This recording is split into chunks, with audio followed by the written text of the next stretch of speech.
Shalom anak-anak. Nah, sekarang kita ketemu lagi nih. Kira-kira Miss Natalia, hari ini kita mau merayakan apa ya? Apa ya? Hari Natal, Sir Jose. Nah, betul banget. Jadi, hari ini SD Kristen Kalam Kurus 3 Kosambi Baru ingin merayakan hari Natal. Tapi Miss, sebelum kita memulai acara kita mau berdoa terlebih dahulu. Oke. Mari anak-anak, kita lipat tangan kita tutup mata kita bersatu di dalam doa. Tuhan Yesus, terima kasih untuk hari ini. Kalau kami masih bisa merayakan hari Natal, kami mengucap syukur. Kami tahu Tuhan, mungkin tahun ini kami merayakan hari Natal berbeda dengan tahun-tahun sebelumnya. Tapi kami mau Tuhan berjanji sama Tuhan, kami mau mengikuti hari Natal, ibadah hari ini Tuhan dengan sukacita, dengan semangat ya Tuhan. Terima kasih Tuhan Yesus, kami sudah berdoa dan mengucap syukur. Haleluya, amin. Amin. Oke. Sebelum kita membuka acara kita mau angkat satu pujian. Malam sunyi senyap.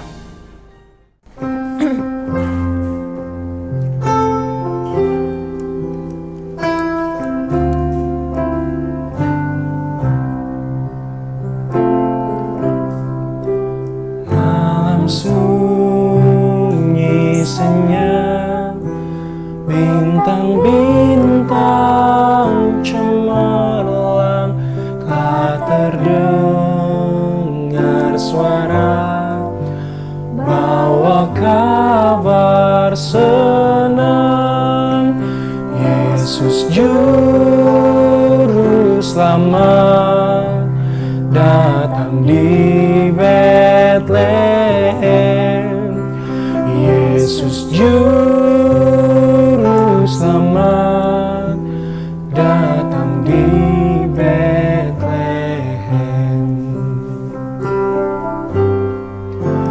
Malam sunyi senyap, terkejutlah gembala, lihat cahaya besar, bawa warta gemar. Yesus Juru Selamat datang di Betlehem.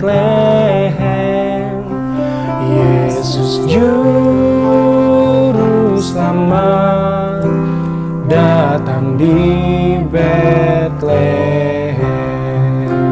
Yesus Juru Selamat datang di Betlehem. Yesus Juru Selamat datang di Betlehem.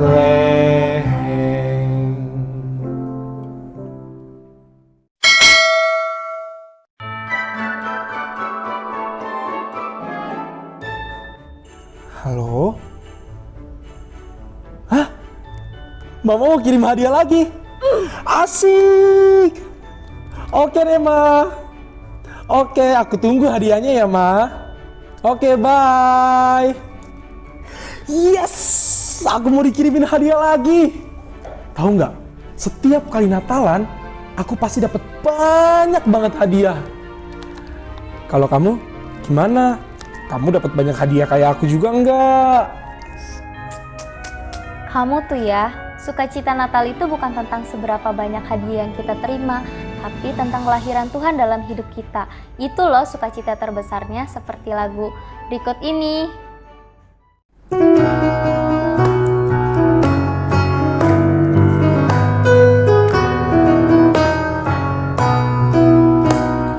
Joy to the world, the Lord is come.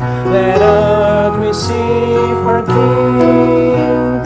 Let every heart prepare him room.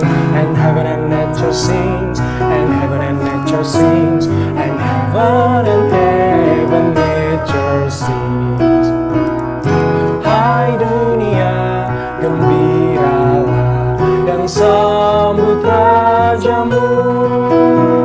Di hatimu terimalah, bersama bersyukur, bersama-sama bersyukur.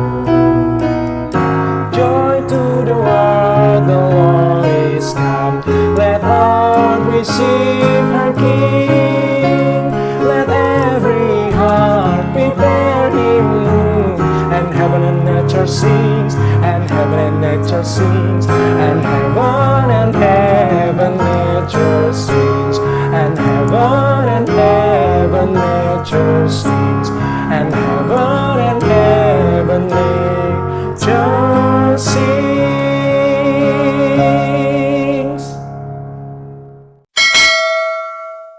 Nah, gimana? Betul kan? Sukacita terbesar itu karena Tuhan Yesus lahir bagi kita semua. Iya, betul banget tuh. Dan hadiah itu merupakan berkat dari Tuhan. Dan kita nggak boleh melupakan hadiah terbesar yang Tuhan sudah beri untuk kita, yaitu kelahiran Tuhan Yesus itu sendiri. Oke, Miss Natalia, kalau begitu yuk kita angkat satu pujian. Gita sorga bergema.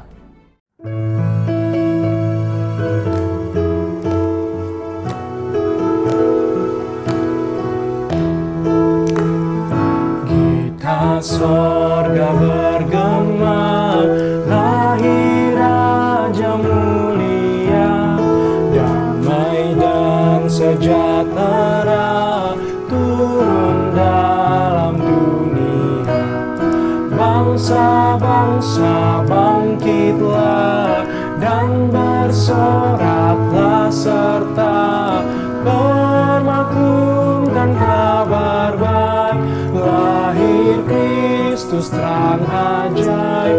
Gita sorga bergema, lahir Raja mulia.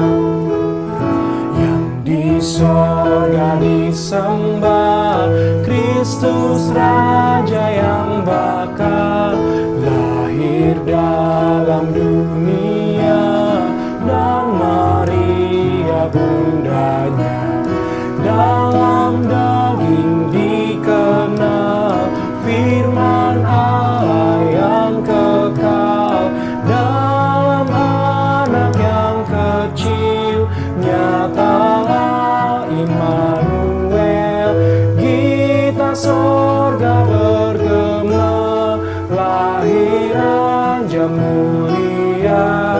Gita sorga bergema, lahir Raja mulia.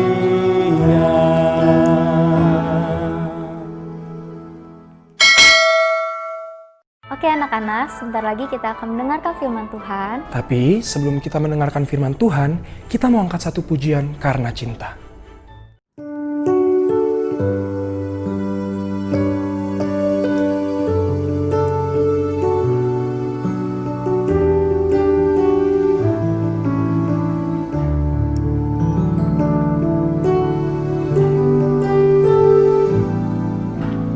Malam kudus, bintang pertanda, hanya para gembala datang bersama, bukan di istana, hanya kandang domba.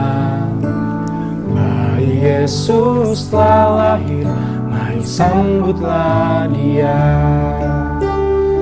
Karena cinta kau turun ke dunia, untuk buktikan kasih kepada manusia yang penuh dosa. Karena cinta Bapa mengirim anaknya, hari Natal pun telah tiba.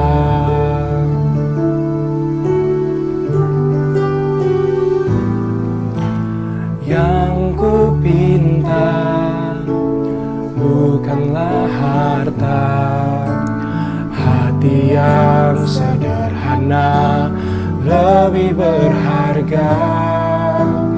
Yang ku percaya Engkau beserta, berikan damai sejahtera untuk selama-lamanya.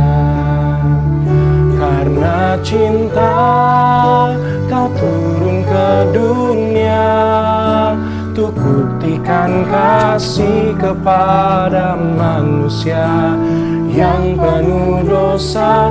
Karena cinta Bapa mengirim anaknya. Hari Natal pun telah tiba.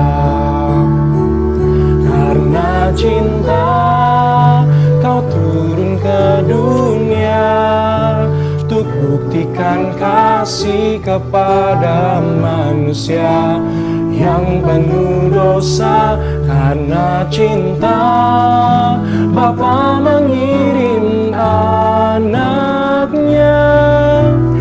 Hari Natal pun telah tiba.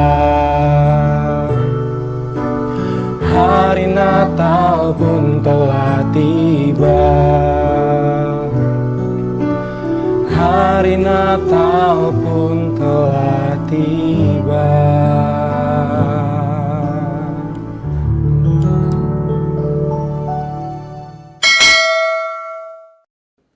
Shalom adik-adik. Hai semuanya. Aduh, nggak berasa banget ya, udah akhir tahun 2020. Iya nih udah bulan Desember. Susahnya tahun 2020. Corona, corona. Iya, aduh. Emang itu gemesin banget ya. Kita tuh, aduh, rasanya tahun ini tuh tahun yang menyulitkan. Tahun yang membuat kita tuh, aduh, kapan ya selesainya? Iya, seolah-olah nggak ada pengharapan ya. Iya betul, seolah-olah nggak ada pengharapan. Bikin kita berduka cita terus. Iya, tapi tahu nggak Sukri? Kita sebagai manusia, sukacita dalam hidup kita tuh nggak pernah ditentukan dari keadaan di sekitar kita. Mau keadaan sulit, mau keadaan nggak menyenangkan, mau sesusah apapun yang akan kita hadapi. Hah? Masa gitu? Iya, tapi sukacita itu berasal dari dalam hati kita. Hah? Mana? Nggak ada kalau kamu ngeliatin dadanya Kak Antoni ya. Yang ada mah justru Bau ketek ya. enak aja masa bau ketek. Oh, atau enggak sukacita itu ya kita TikTok kan? Wah, nggak juga, nggak joget-joget gitu juga lah ya. Tapi sukacita itu adalah tentang sikap hati. Yang tahu bahwa kita punya Tuhan yang hebat dalam hidup kita. Oh iya betul ya. Tuhan Yesus di hati setiap manusia. Iya betul, Tuhan Yesus di hati setiap kita yang menjadi sumber sukacita kita. Wow, seru ya. Iya.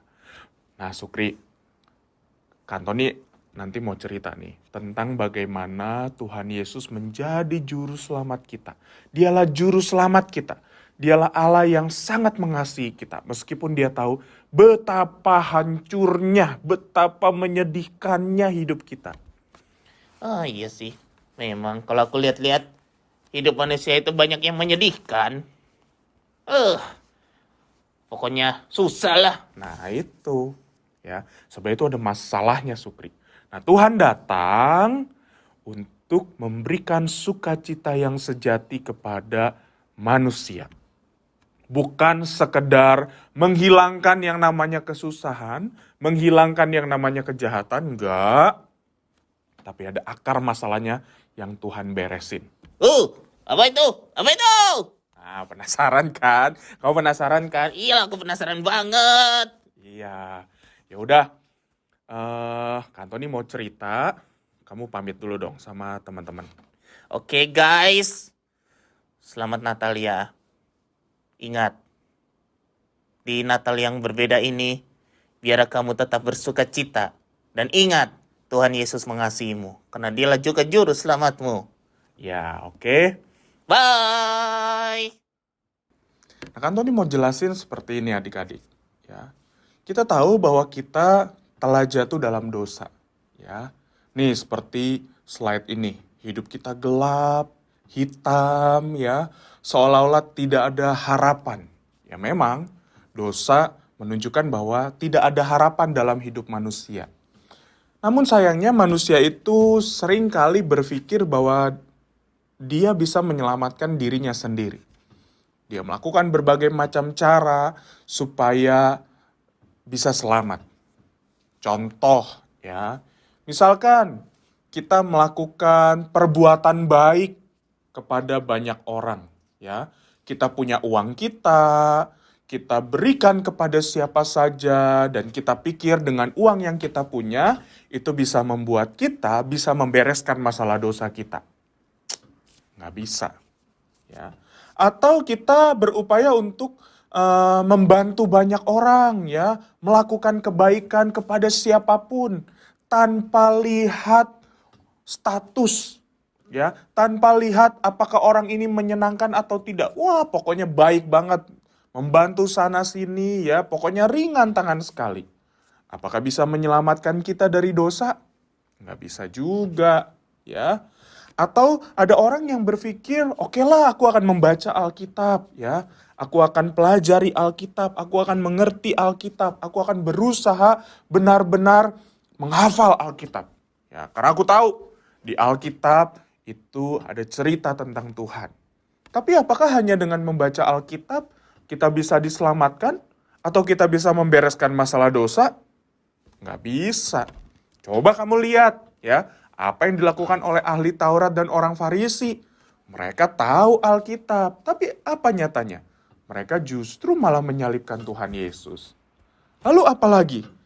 Misalkan ada orang yang berpikir, ya, dia itu berdoa pagi, siang, malam, pokoknya rajin banget berdoa. Apakah itu bisa membereskan masalah dosa dalam hidupnya? Enggak juga. Atau ada yang berpikir, oh oke, aku ke gereja, ya, lalu kemudian aku rajin melayani di gereja, aku menyanyi, aku ambil pelayanan, aku ikut apapun pokoknya pelayanan di gereja. Karena aku pikir, inilah caranya untuk aku membereskan masalah dosa. Bisa nggak? Nggak bisa juga, ya. Aduh, nggak bisa. Pokoknya dosa itu tuh bukan masalah yang bisa dibereskan oleh diri kita sendiri. Harus Tuhan yang membereskan masalah dosa. Ya, adik-adik. Kan Tony ingat cerita orang Majus, ya, yang dikatakan berasal dari timur. Memang kita nggak tahu ya tempatnya itu di mana. Ada orang yang mengatakan ya kurang lebih sekitar 2 tahun perjalanan lah, ya. Lokasinya orang Majus itu dari tempat kelahiran Yesus di Israel, ya, di Bethlehem. Wah, di mana tuh ya? Wah, pokoknya nggak tahu. Pokoknya jauh banget. Tetapi mereka ini adalah orang-orang yang sebenarnya mereka itu bukan umat Tuhan. Mereka orang yang tidak mengenal Tuhan. Mereka hanya tahu tentang masalah bintang. Lalu kemudian mereka mengamati langit. Dan pada saat mereka mengamati, mereka melihat, wah ada sebuah tanda yang begitu besar ya. Yang menunjukkan ini tentang kelahiran seorang raja yang besar. Dan itu membuat mereka bersuka cita.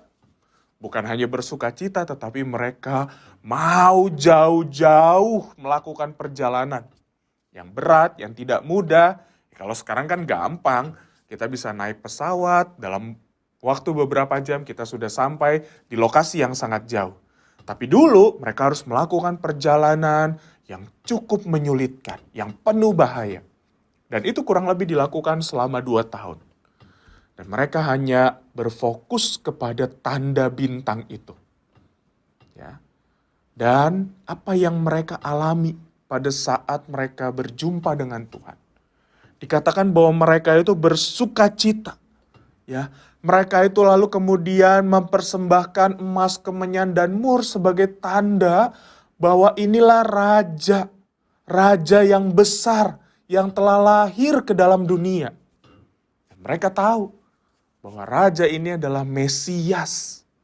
Ya, persembahan mereka itu adalah tanda mereka tunduk. Dan kedatangan orang Majus itu adalah bukti bahwa keselamatan itu bukan hanya untuk orang Israel, tetapi juga untuk bangsa-bangsa lain yang tidak mengenal Tuhan. Artinya, Tuhan mau menyelamatkan semua orang yang percaya kepada Dia. Ya, tapi kita tahu keselamatan Tuhan memang untuk semua orang. Tetapi ada orang-orang yang sudah tahu tentang Tuhan Yesus, tapi mereka tetap tidak mau percaya. Wah, betapa menyedihkannya, ya. Nah, kita tahu adik-adik, kedatangan Tuhan bukan hanya sekedar dia lahir. Tapi kita tahu ujung dari ceritanya adalah dia mati di atas kayu salib untuk menghapus dosa kita. Kedatangan Tuhan tidak akan pernah berguna kalau dia tidak mati di atas kayu salib. Kalau dia tidak bangkit dari antara orang mati. Ya, di atas salib itu dia menanggung dosa kita yang tidak bisa kita bereskan itu. Ya, Tuhan sendiri yang menyelesaikan masalah dosa untuk kita. Dan dia yang membuat kita yang percaya kepadanya. Dosanya diampuni. Dosanya disucikan. Dan dosanya tidak lagi diingat.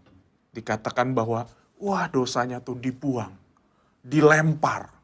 Ya, itu adalah sebuah ungkapan yang menunjukkan Tuhan sudah menghapus dosa kita. Lalu apa yang harus kita lakukan setelah kita tahu bahwa kita harus percaya dan kepada yang percaya dosanya dihapuskan? Nah, barulah kita melakukan hidup yang baik kepada orang-orang di sekitar kita. Hidup yang mengasihi satu dengan yang lain. Hidup yang berbuah, menunjukkan buah roh dalam hidup kita. Kenapa? Karena itu sebagai tanda iman kita kepada Tuhan. Ya, dan kita yang sudah percaya, kita dikumpulkan di dalam kasih Tuhan. Kita harus hidup saling mengasihi, bukan hanya kepada orang-orang percaya saja, tapi juga kepada semua orang di sekitar kita.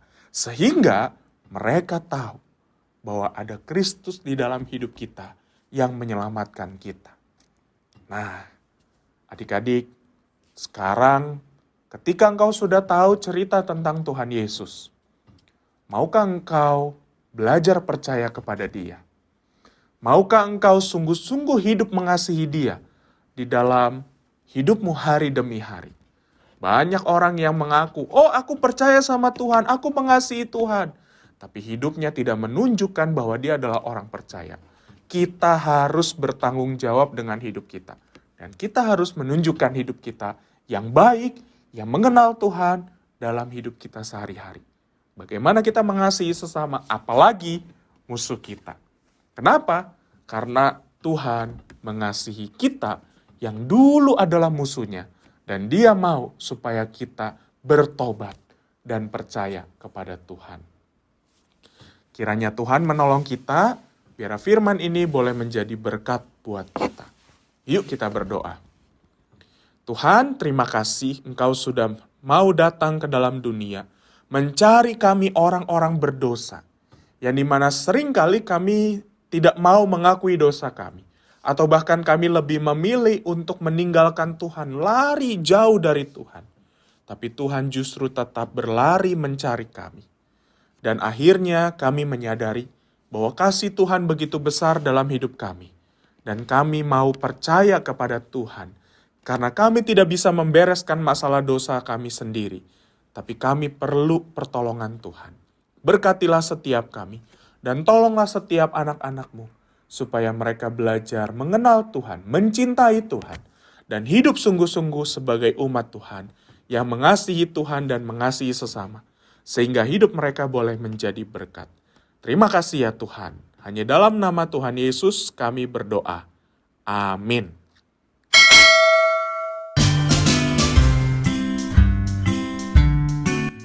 Pendapat saya tentang Natal dulunya adalah mendapatkan hadiah dan juga hal-hal yang dapat menyenangkan hati saya. Tetapi sekarang Natal berbicara tentang kasih Tuhan yang rela datang ke dunia dan menjadi sama seperti manusia. Apakah kamu sedang mengasihi Tuhan? Shalom saudara-saudara terkasih. Nama saya Fieri dari kelas 42.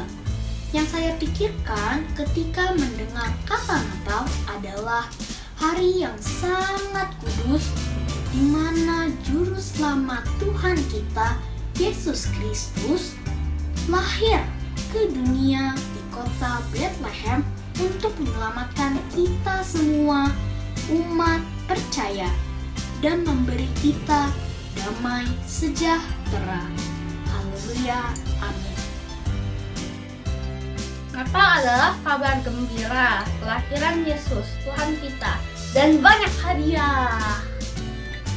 Hai, nama saya Ramanula Chandra dari kelas 52. Hal pertama yang terlintas dalam kepalaku ketika mendengar kata Natal adalah kedatangan Yesus Kristus ke dalam dunia ini yang mengingatkan saya untuk selalu bersyukur atas segala sesuatu yang terjadi dalam hidup saya. God bless you. Halo, menurut saya Natal adalah hari kelahiran Tuhan Yesus yang diperingati setiap tanggal 25 Desember. Terima kasih.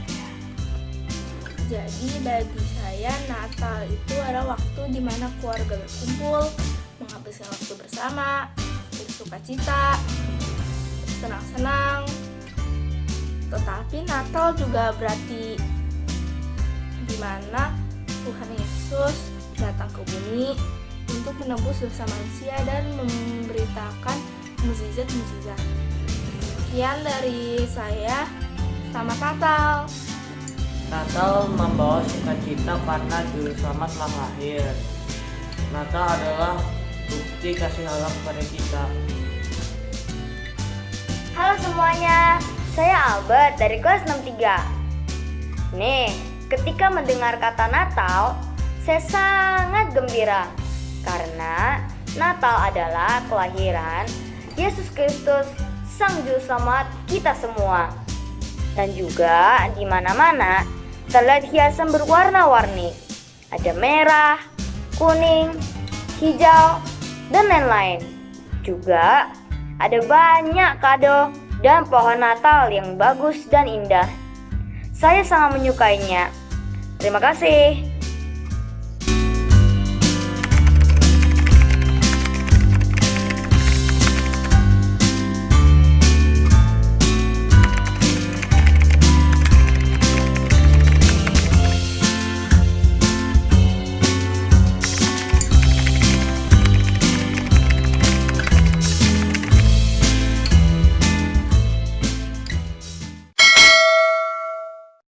Shalom. Sebelum kita mengakhiri ibadah Natal kita pada saat ini, saya mengucapkan terlebih dahulu Selamat Natal untuk kita semua, selamat Natal untuk anak-anak, selamat Natal untuk Bapak Ibu Guru, dan secara khusus juga selamat Natal mungkin untuk orang tua yang mendampingi anak-anaknya. Dan saat ini kita mau mengakhiri ibadah ini dengan satu harapan, bahwa sukacita dan damai Natal boleh ada di dalam kehidupan kita, sekolah kita, dan keluarga kita. Saat ini, mari kita dengarkan dan terimalah berkatnya.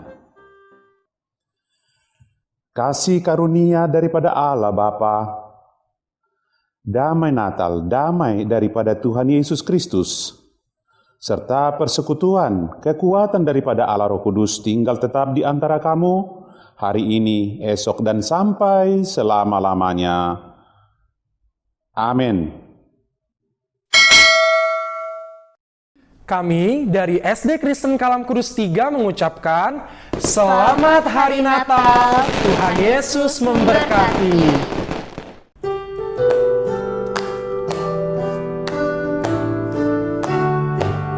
Selamat Hari Natal, selamat Hari Natal, selamat Hari Natal dan Tahun Baru.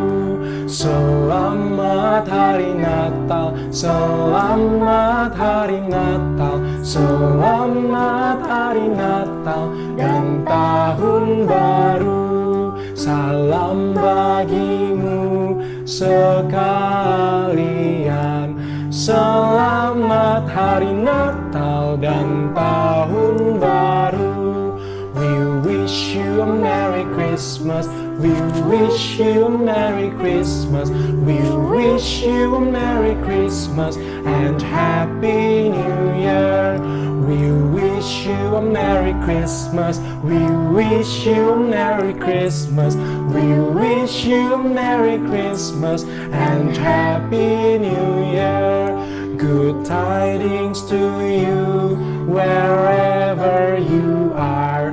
Good tidings for Christmas and Happy New Year. Selamat Hari Natal, selamat Hari Natal, selamat Hari Natal dan Tahun Baru.